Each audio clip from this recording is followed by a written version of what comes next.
Assalamualaikum warahmatullahi wabarakatuh. Kami dari kelompok 2 akan mempresentasikan hasil kesimpulan dari perbandingan dua artikel dengan variabel yang sama, yaitu analisis perilaku biaya, pengambilan keputusan, dan pesanan khusus dalam membuat keputusan menerima atau menolak pesanan khusus. Baik, yang pertama akan dijelaskan oleh saya sendiri. Perkenalkan, nama saya Evita Maifani, NPM 096. Analisis perilaku biaya. Perilaku biaya itu sendiri adalah cara biaya berubah dalam hubungannya dengan perubahan penggunaan aktivitas. Perilaku biaya merupakan hal yang paling penting dalam pengambilan keputusan, estimasi biaya di masa yang akan datang, dan evaluasi terhadap pelaksanaan di masa lalu. Dari dua artikel ilmiah yang saya bandingkan, terdapat kasus yang sama antara PT Putra Karangetang dan PT Putra Sejati, merupakan salah satu perusahaan penghasil tepung kelapa di Indonesia. Berdasarkan hasil penelitian dari kedua kasus tersebut, terdapat total biaya variabel dan biaya tetapnya yang sama. Oke, selanjutnya akan dijelaskan oleh teman saya. Assalamualaikum warahmatullahi wabarakatuh. Perkenalkan, nama saya Lafifatul Umah dari kelompok 2, ingin menganalisis perbedaan antara PT Putra Karangetan dan PT Putra Sejati. Perbedaan di sini terletak pada tahun hasil penelitian biaya produksi untuk jenis mediumnya. Tetapi untuk data hasil penelitian yang disajikan pada tabel khusus kedua ilmiah tersebut mempunyai kesamaan nilai jumlah biaya variabel dan biaya tetap yang sama.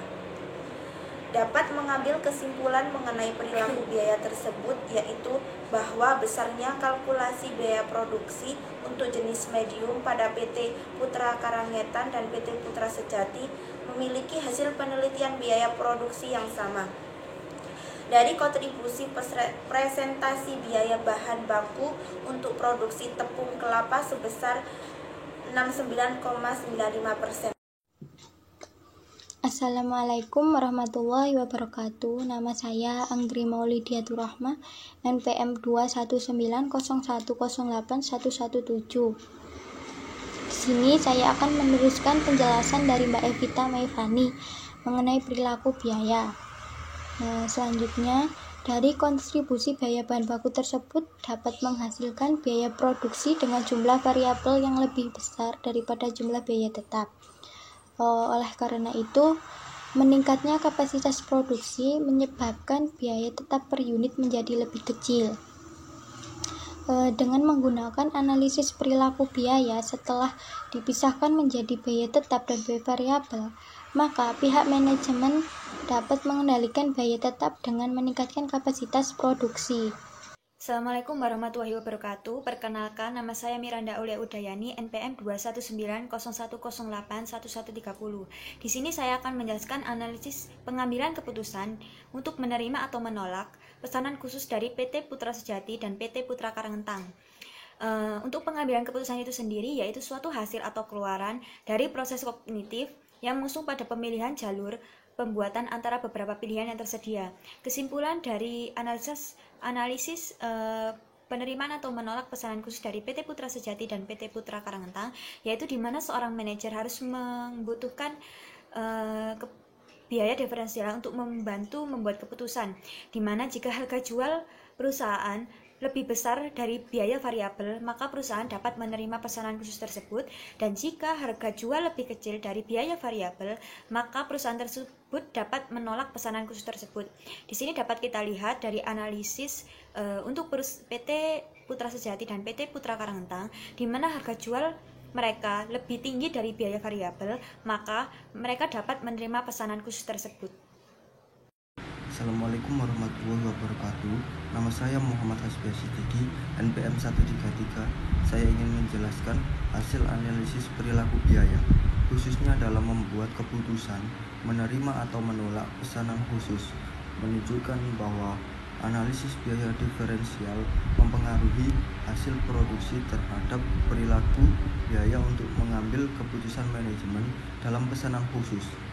Hasil dari penelitian ini menunjukkan bahwa harga jual yang ditawarkan oleh klien lebih besar dibanding dengan biaya variabel yang dikeluarkan oleh perusahaan, maka pesanan khusus dapat diterima oleh perusahaan. Terima kasih. Assalamualaikum warahmatullahi wabarakatuh. Saya Rista Syaila Tunandiroh, NPM 145. Di sini saya akan menyampaikan hasil analisis saya mengenai variabel pengambilan keputusan. Setelah saya menganalisis dari 2 artikel yang mengangkat satu kasus yang sama, bahwa perusahaan dapat membuat keputusan menerima pesanan khusus apabila harga jual pesanan khusus tersebut lebih tinggi daripada harga variabel. Nah, dalam kasus tersebut dijelaskan bahwa harga jualnya sebesar 19.500, sedangkan harga variabelnya adalah 15.206. Kesimpulan yang bisa saya ambil dari 2 artikel ini adalah cara yang digunakan oleh 2 perusahaan ini untuk mengambil keputusan menerima atau menolak pesanan khusus adalah sama dan juga membutuhkan biaya diferensial untuk membantu pengambilan keputusan. Terima kasih. Assalamualaikum warahmatullahi wabarakatuh. Nama saya Ibnu Zakaria, NPM 2190-108-1177. Di sini saya akan menjelaskan tentang pengertian pesanan khusus. Pesanan khusus adalah pesanan yang diterima perusahaan di luar pesanan biasa. Perusahaan pada umumnya adalah memproduksi produk reguler dalam jumlah yang sama setiap harinya.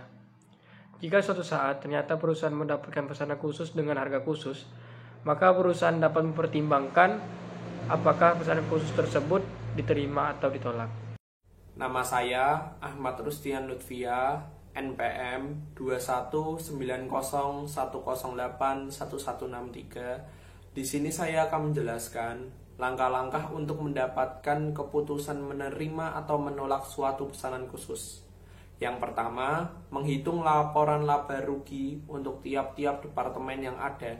Yang kedua, membuat analisa pesanan khusus, yaitu menganalisa biaya pendapatan dari pesanan khusus dan biaya diferensial yang dikeluarkan oleh perusahaan. Yang ketiga, bila selisih dari kedua data itu positif, berarti pesanan diterima, dan jika selisihnya negatif, maka pesanan tersebut ditolak. Terima kasih. Nama saya Erika Diasa Fitri, NPM 21901081185.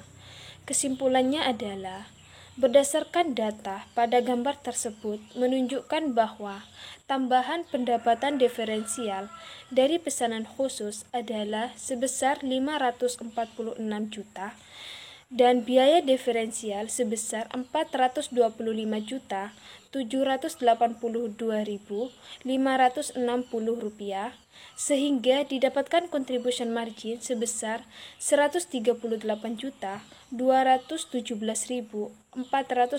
rupiah.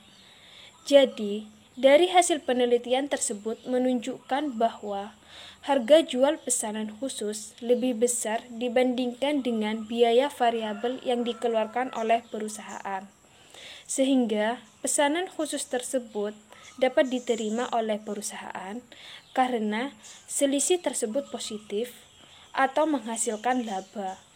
Sekian pemaparan dari kami. Kurang lebihnya mohon maaf. Wallahul muwaffiq ila aqwamit thoriq. Wassalamualaikum warahmatullahi wabarakatuh.